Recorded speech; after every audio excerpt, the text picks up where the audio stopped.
Russia சென்றிருக்கும் பிரதமர் நரேந்திர மோடி அங்குள்ள விளாடிவோஸ்டாக் மற்றும் சென்னை இடையிலான கடல் வழித்தட திட்டத்தை செயல்படுத்துவது குறித்து அதிபர் விளாடிமிர் புட்டினோடு முக்கிய பேச்சுவார்த்தை நடத்தியிருக்கிறார். ரஷ்யா இந்தியா இடையிலான வர்த்தகத்தை மேம்படுத்தும் வகையில் இந்த கடல் வழித்தட திட்டம் முன்னெடுக்கப்பட்டிருக்கிறது. தற்போது ரஷ்யா இந்தியா இடையே பயன்பாட்டில் இருக்கும் வழித்தடமான செயின்ட் பீட்டர்ஸ்பர்க்கில் இருந்து மும்பை வந்தடைய கப்பல்கள் 8675 நாச்சிக்கல் மைல் பயணிக்க வேண்டியிருக்கிறது. அதாவது சுமார் 16,000 கிலோமீட்டர் தொலைவை கப்பல்கள் கடக்க வேண்டியிருக்கிறது. சூயஸ் கால்வாய் வழியிலான இந்த பாதையில் ரஷ்யாவில் இருந்து இந்தியாவிற்கு ஒரு கப்பல் வந்து சேர 40 நாட்கள் ஆகிறது. அதே சமயம் மோடி புட்டின் பேச்சுவார்த்தை மூலம் விரைவுபடுத்தப்படவுள்ள விளாடிவோஸ்டாக் சென்னை கடல் வழித்தடம் மூலமான தொலைவு 5647 நாச்சிக்கல் மைல் என்ற அளவில் குறை, அதாவது சுமார் 10,458 கிலோமீட்டர் ஆகும். இதன் மூலம் ரஷ்யா இந்தியா இடையிலான கடல் வழித்தட தொலைவு சுமார் 6000 கிலோமீட்டர் அளவிற்கு குறையும். வெறும் 24 நாட்களில் இந்தியா ரஷ்யா இடையிலான கப்பல் பயணத்தை நிறைவு செய்ய முடியும். ரஷ்யா யுக்ரைன் போர், காசா போர், ஈரான் அச்சுறுத்தல் உள்ளிட்ட காரணிகளால் சூயஸ் கால்வாய் வழியிலான சரக்கு கப்பல் போக்குவரத்து அபாயத்தில் உள்ளது.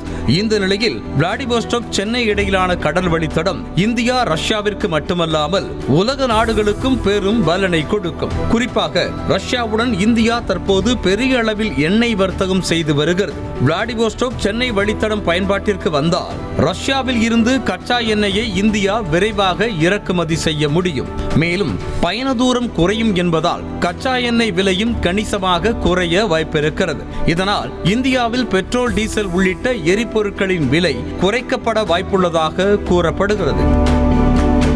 இது தவிர நிலக்கரி, உரங்கள் உள்ளிட்டவற்றையும் ரஷ்யாவில் இருந்து குறைந்த செலவில் இந்தியா இறக்குமதி செய்ய இயலும். இதேபோல இந்தியாவில் இருந்து ரஷ்யாவிற்கு இரும்பு, அலுமினிய பொருட்களை ஏற்றுமதி செய்வதற்கான செலவு குறைந்து வர்த்தகம் அதிகரிக்கும். அத்தோடு புதிய வழித்தடத்தில் ரஷ்யாவில் இருந்து தென்கொரியா, தாய்லாந்து, பிலிப்பைன்ஸ், மலேசியா வழியாக கப்பல்கள் சென்னையை வந்தடையும். எனவே இந்த நாடுகள் உடனான இந்தியாவின் வர்த்தகமும் எளிதாகும். ரஷ்யாவின் விளாடிவோஸ்டாக் கடல் வழித்தடம் பயன்பாட்டிற்கு வந்தால் சர்வதேச அளவில் சென்னையின் முக்கியத்துவம் மேலும் அதிகரிக்கும். சென்னை துறைமுகத்தில் சரக்கு கப்பல்களின் போக்குவரத்து பல மடங்கு உயரும். ஏற்றுமதி மற்றும் இறக்குமதி மேலும் எளிமையாவதால் பல தொழிற்சாலைகள் சென்னையை நோக்கி வர வாய்ப்புள்ளது.